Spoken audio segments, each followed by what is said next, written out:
তোমার বাবা মা কি তোমাকে কোনো কিছু শেখায়নি? রান্নাটা কিভাবে করতে হয় সেটাও জানো না? শ্বশুর বাড়িতে দুপুরে খেতে বসে শাশুড়ি মায়ের মুখে এমন কথা শুনে মনটা বিগড়ে গেল। মা, ভুলে না হয় তরকারিতে একটু লবণ বেশি হয়ে গেছে, তাই বলে আপনি আমার মা বাবা তুলে কথা বলবেন? মেয়েকে কাজ না শিখিয়ে শ্বশুর বাড়িতে পাঠালে তো বাবা মায়ের কথা শুনতেই হবে। খাবো না তোমার হাতে রান্না করা খাবার। নিজে রান্না করে খেতে পারলে খাবো, না হয় আর খাবোই না। পাতের মধ্যে হাত দিয়ে আমার শাশুড়ি চলে গেল। মায়ের চলে যাওয়ার পর অনির্বাণ বলল, মায়ের মুখে মুখে কথা বলাটা তোমার উচিত হয়নি। উনি যে আমার বাবা মা তুলে কথা বলল, এটা কি ওনার উচিত হয়েছে? দেখো তন্নি, উনি তোমার শাশুড়ি, উনি দু কথা বলতে পারেন, তবে বাবা মা তুলে নয়। আসলে তোমাকে বিয়ে করাটাই আমার ভুল ছিল বলে অনির্বাণও হাত ধুয়ে চলে গেল। খাবার টেবিলে বসে ভাবছি, বউ হয়ে শ্বশুর বাড়িতে আসাটাই কি ভুল? নিজে দোষ করলে মা বাবার ঘাড়ে গিয়ে পড়ে, নাকি মা বাবা আমাকে জন্ম দিয়ে ভুল করেছেন? প্রশ্নটা আপনাদের কাছেই রেখে দিলাম। বিকালবেলা ছাদে গেছিলাম কাপড় আনতে। পাশের বাসার রিনা ভাবিকে পেয়ে কথা বলছিলাম। ভাবির সাথে অনেকক্ষণ ধরে কথা বললাম। কথা বলতে বলতে কখন যে 1 ঘন্টা পার হয়ে গেল সেটাও খেয়াল করিনি। এমন সময় আমার শাশুড়ি ছাদে গিয়ে বলল, কি ব্যাপার বৌমা, ঘরে এত কাজ রেখে তুমি ছাদে এসে রসা আলাপ শুরু করলে? একটু পরে অনির্বাণ অফিস থেকে আসবে, সে খেয়াল কি তোমার আছে? মা, সারাদিন তো সংসারের কাজ করি, রিনা ভাবিকে পেয়ে একটু কথা বলছিলাম। আর তাছাড়া সংসারের সব কাজ তো আমিই করি, এখন হোক কিংবা কিছুক্ষণ পরে হোক, সব কাজ তো আমাকেই করতে হবে। তার মানে তুমি বলতে চাচ্ছ ছেলের জন্য বউ আনার পরেও আমাকে কাজ করতে হবে? কাজের খোঁটা দিচ্ছ? সত্যি কথা বলতে রিনা ভাবির সামনে শাশুড়ির সাথে সব কথা বলতে আমার বিবেকে বাঁধলো, তাই আমি কথা না বাড়িয়ে ছাদ থেকে নেমে গেলাম। আমি আসার পরে আমার শাশুড়ি রিনা ভাবিকে বলল, কি ব্যাপার মালিকের বউ, আমার বউরে কি এমন কান পড়া দিচ্ছিলে? মুখ সামলে কথা বলবেন চাচি, আমি কেন আপনার ছেলের বউকে কান পড়া দিতে যাব? একটুখানি কথা বললে কি কান পড়া দেওয়া হয়ে যায়? তোমাদেরকে আমি চিনি বাপু, তোমরা হচ্ছ সেই মহিলা যারা এক সংসার ভেঙে 3 সংসার করে। দেখুন, আপনি মুরব্বী মানুষ, তাই আমি আপনাকে এখনো সম্মান দিচ্ছি। ফারদার এমন কথা বললে আমি কিন্তু আপনাকে ছেড়ে কথা বলবো না। কি করবে? হ্যাঁ, তুমি কি করবে? আমার ছেলের বউরে পাইলে সারাক্ষণ গুসুর গুসুর ফুসুর ফুসুর করো। আপনার ছেলের বউকে বলবেন আমার সাথে যেন কথা না বলে, আর আপনার মতো মহিলার সাথে কথা বলতে আমার রুচিতে বাড়ছে বলে রিনা ভাবি চলে গেলেন। সেদিন বিকালবেলা অনির্বাণ অফিস থেকে ফিরলে আমি অনির্বাণকে বিষয়টি বলি। অনির্বাণ শার্টটি খুলতে খুলতে আমাকে বলে, আমি একটা বিষয় বুঝলাম না তন্নি, তুমি সারাক্ষণ আমার মায়ের পেছনে লেগে থাকো কেন? অনির্বাণের এমন কথা শুনে আমি অবাক হয়ে গেলাম। এসব কি বলছো অনির্বাণ? আমি কই তোমার মায়ের পেছনে পড়ে আছি? তোমার মা কথায় কথায় আমার মা বাবা তুলে কথা বলে। আমাকে কারোর সাথে কথা বলতে দেখলে উনি মনে করে আমি তোমার মায়ের কথা ওনাকে বোঝাচ্ছি। দেখো তন্নি, আমার মা কেমন সেটা তোমার থেকে আমাকে বুঝতে হবে না। আমি ওই মায়ের পেট থেকেই জন্ম নিয়েছি যে মায়ের বিরুদ্ধে তুমি কথা বলছো। আমি মায়ের বিরুদ্ধে কথা বলছি না, মায়ের ভুলটা ধরিয়ে দিচ্ছি। মায়ের ভুল ধরার তুমি কে? একটা কথা মনে রাখবে তন্নি, আমার মা যদি দিনকে রাত বলে আর রাতকে দিন বলে, তোমারও সেটাই মানতে হবে। যদি মানতে না পারো তাহলে বাপের বাড়িতে চলে যেও বলে অনির্বাণ ফ্রেশ হওয়ার জন্য বাথরুমের দিকে চলে গেলেন। আমি বুঝতে পারলাম মায়ের ভুলগুলো ছেলেকে বলে কোনো লাভ হবে না, কারণ প্রত্যেকটা সন্তান মনে করে তার মা ফেরেশতা, কিন্তু ইবলিশ শয়তানও যে এরকম ফেরেশতা ছিল সেটা অনেকে জানলেও ভুলে যায়। এদিকে আমার একমাত্র ননদ রোশনিকে নাউট দিতে এসেছে তার শ্বশুর। ওনারা দরজায় এসে কলিং বেল টিপতেই আমার শাশুড়ি গিয়ে দরজা খুলে দিলেন। নিজের মেয়ের সাথে শ্বশুরকে দেখে সালাম দিলেন আমার শাশুড়ি। আসসালামু আলাইকুম বিআই সাহেব। ওয়ালাইকুম আসসালাম। রোশনি মাকে জড়িয়ে ধরে বলল, মা, তুমি একটি বারও আমাকে দেখতে গেলে না। আমি বুড়ো মানুষ, কেউ নিয়ে না গেলে কিভাবে যাই বল? বিআই আসুন, ভেতরে আসুন। তারপর আমার শাশুড়ি ওনাদেরকে ড্রয়িং রুমে গিয়ে বসালেন, আর রোশনি আমার সাথে দেখা করার জন্য রান্নাঘরে চলে আসলেন। আমি তখন রান্নাঘরে রান্নাবান্নার কাজ করছিলাম। রোশনিকে দেখে অবাক হয়ে বললাম, কি ব্যাপার, কথা নেই বার্তা নেই হুট করে চলে এলে? বাপের বাড়িতে মেয়ে আসবো, হুট করে না এসে কি ঢাকঢোল পিটিয়ে আসতে হবে? তা না, তবুও একটা ফোন করতে পারতে। সত্যি কথা বলতে ভাবি, তোমাদের জন্য মন কাঁদছিল, তাই স্বামীকে বললাম, দেখো তুমি অফিসে যাচ্ছ ভালো কথা, তোমাকে আজ কয়েকদিন ধরে বলছি আমি বাপের বাড়ি যাব, তুমি কানেই নিচ্ছ না। দেখো রোশনি, তোমার আমার বিয়েটা হয়েছে দুজনের সম্মতিতে। তোমাদের পরিবারের কেউ কিংবা আমাদের পরিবারেরও কেউ রাজি ছিল না, আমরা পালিয়ে বিয়ে করেছি। এই মুহূর্তে তোমাকে নিয়ে তোমার বাপের বাড়িতে যাওয়া আমার পক্ষে সম্ভব না। আমার মা ভাই তো মেনে নিয়েছে, তাহলে যেতে সমস্যা কি? তবুও আমি যেতে পারবো না। তুমি যদি আমাকে আজকে আমার বাপের বাড়িতে নিয়ে না যাও তাহলে আমি কিন্তু করব। সব সময় ব্ল্যাকমেল ভালো লাগে না, বুঝেছো? তুমি এরকম ব্ল্যাকমেল করে আমাকে ফাঁসিয়ে বিয়ে করেছো। কি বললে তুমি? আমি তোমাকে ফাঁসিয়ে বিয়ে করেছি? এ কথা তুমি বলতে পারলে? প্রেম কি শুধু আমি একা করেছিলাম? তুমি আমার সাথে প্রেম করনি? এমন সময় পাশের রুম থেকে আমার শ্বশুর এসে বলল, কি হয়েছে বাবু, বৌমার সাথে এভাবে ঝগড়া করছিস কেন?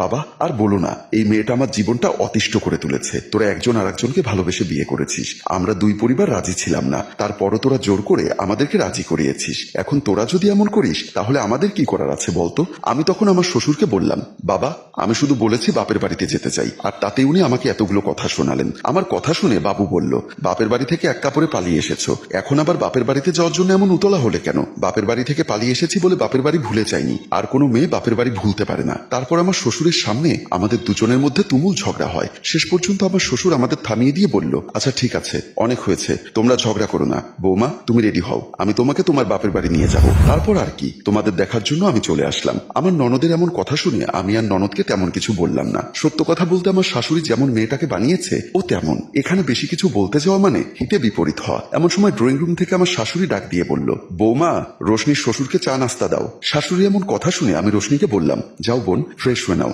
আমি তোমার শ্বশুরকে নাস্তা পানি দেই। তারপর রোশনি চলে গেল। আমি তার শ্বশুরের জন্য চা নাস্তা রেডি করতে লাগলাম। আমার শাশুড়ি এবং রোশনির শ্বশুর ড্রয়িং রুমে বসে কথা বলছিল। আমি নাস্তার ট্রে হাতে ড্রয়িং রুমে এসে রোশনির শ্বশুরকে সালাম দিলাম। আসসালামু আলাইকুম তাওই। ওয়ালাইকুম আসসালাম। কেমন আছো বৌমা? আলহামদুলিল্লাহ ভালো। পাশে বসা আমার শাশুড়ি আমার দিকে তাকিয়ে বলল, বৌমা, তোমার বাবা মা তোমাকে কি আদব কায়দার কোনো শিক্ষা দেয়নি? একজন মুরব্বীর সামনে মাথায় ঘোমটা দিয়ে আসতে হয়, সেটাকে তুমি জানো না? আমার শাশুড়ির কথা শুনে রোশনির শ্বশুর মৃদু হাসলো। আমি ভীষণ লজ্জা পেলাম। যেহেতু আমার শাশুড়ি মুরব্বী মানুষ, তাই মুখের উপর কোনো কিছু বললাম না। সচরাচর আমি মাথায় ঘোমটা দিয়েই যাই। আজ তাড়াহুড়ো করতে গিয়ে মাথায় ঘোমটা দিতে খেয়াল ছিল না, তাই শাশুড়ির এমন কথা শোনার পরেও কোনো প্রতিউত্তর না করে মাথা নিচু করে চলে আসলাম। আমি আসার পর আমার শাশুড়ি বলল, আসলে বিয়ে পারিবারিক শিক্ষাটা হচ্ছে বড় শিক্ষা। আমার ছেলে এমন পরিবার থেকে বিয়ে করলো যে পরিবারে আদব কায়দার বালাই নেই। বাদ দিন তো বেআইন, এখনকার ছেলেমেয়েরা মুরব্বীদেরকে সম্মান করতে জানে না। আপনি হয়তোবা পত্রপত্রিকা টেলিভিশনে দেখেছেন স্কুল কলেজের কিছু ছেলে মেয়ে শিক্ষকের সাথে কেমন ব্যবহার করছে। সব ছাত্রছাত্রী নয়, মুষ্টিমেয় ছাত্রছাত্রীদের কারণে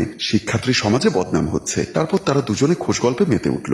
এর কিছুদিন পর আমার ননদকে নিয়ে তার শ্বশুর চলে গেছে। ওনাদের রুমের বেডশিটগুলো ধুয়ে বালতি করে ছাদে শুকানোর জন্য নিয়ে যাচ্ছিলাম। দেখলাম রিনা ভাবি ছাদ থেকে শুকনো কাপড় নিয়ে সিঁড়ি বেরিয়ে নামছিল। রিনা ভাবিকে দেখে আমি বললাম, ভাবি, অনেকদিন হয় আপনার সাথে কথা হচ্ছে না, আপনি কেমন আছেন? রিনা ভাবি আমার কথা জবাব না দিয়ে পাশ কেটে চলে যাচ্ছিল। আমি বললাম, ভাবি কি আমার উপর রাগ করেছেন? না বোন, আপনার উপর রাগ করবো কেন? তাহলে কথার জবাব না দিয়ে চলে যাচ্ছেন যে?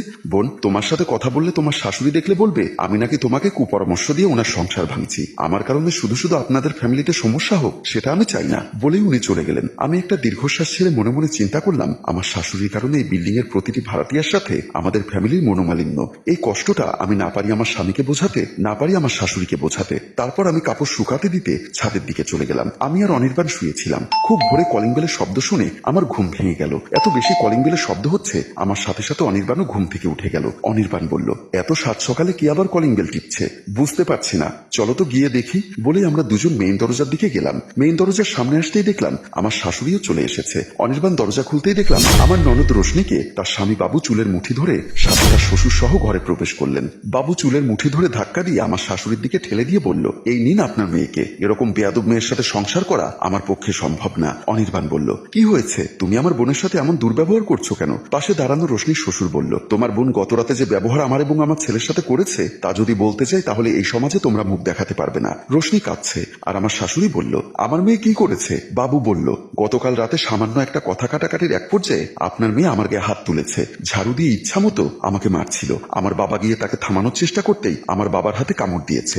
রোশনির শ্বশুর হাত দেখিয়ে বলল, এই যে দেখুন কিভাবে কুকুরের মতো কামড় দিয়ে আমার হাতের মাংস ছিলে ফেলেছে। উনি হাতটা দেখালেন। আমরা সবাই দেখলাম সত্যি ওনার হাত কামড়িয়ে কিচ্ছু রাখেনি। আমার শাশুড়ি এবং অনির্বাণ মাথা নিচু করে দাঁড়িয়ে আছে। রোশনির শ্বশুর বলল, অনির্বাণের বউ সেদিন মাথায় ঘোমটা দেয়নি বলে আপনি তার বাবা মা তুলে কথা বলেছেন, অথচ দিনের পর দিন আপনার মেয়ে যে দুর্ব্যবহার আমার এবং আমার ছেলের সাথে করেছে, এখন আমার জানতে ইচ্ছা করছে আপনি আপনার মেয়েকে কি শিক্ষা দিয়েছেন? যেখানে আমাদের রাসূলে পাক সাল্লাল্লাহু আলাইহি ওয়াসাল্লাম বলেছেন আল্লাহর পরে যদি কাউকে সেজদা দেওয়ার নিয়ম থাকতো তাহলে সেই সেজদা স্বামীকে দিতে বলতেন, আর আপনার মেয়ে সেই স্বামীর গায়ে হাত তুলেছে। রোশনির স্বামী বাবু বলল, আপনার মেয়ের সাথে সংসার করা আমার পক্ষে সম্ভব না। আমি কিছুদিনের ভেতর তালাকনামা এবং কাবিনের বাকি টাকা পাঠিয়ে দিব। বলেই বাবু এবং তার বাবা চলে গেলেন। আর পাশে দাঁড়িয়ে আমি মনে মনে ভাবছি, আমরা পরের গায়ের গন্ধ বেশি পাই, কিন্তু নিজের বাহুতলে সুখে দেখি না আমার গায়ে কতটা গন্ধ আছে। সেদিন রোশনির শ্বশুর কেন হেসেছিল তার উত্তর আমি আজ পেলাম। হ্যালো ভিউয়ার্স, পরের মেয়ের দোষ খুঁজতে গিয়ে আমরা একবারও ভাবি না আমাদের নিজেদের মেয়েকে কতটুকু আদব কায়দা শেখাতে পেরেছি। তন্নির শাশুড়ির মতো মহিলাদেরকে কি শাস্তি দেওয়া যায় সেটা আপনারা কমেন্ট করে লিখুন। আর গল্পটি ভালো লাগলে এক্ষুনি শেয়ার করে দেওয়ার জন্য অনুরোধ রইল। ধন্যবাদ।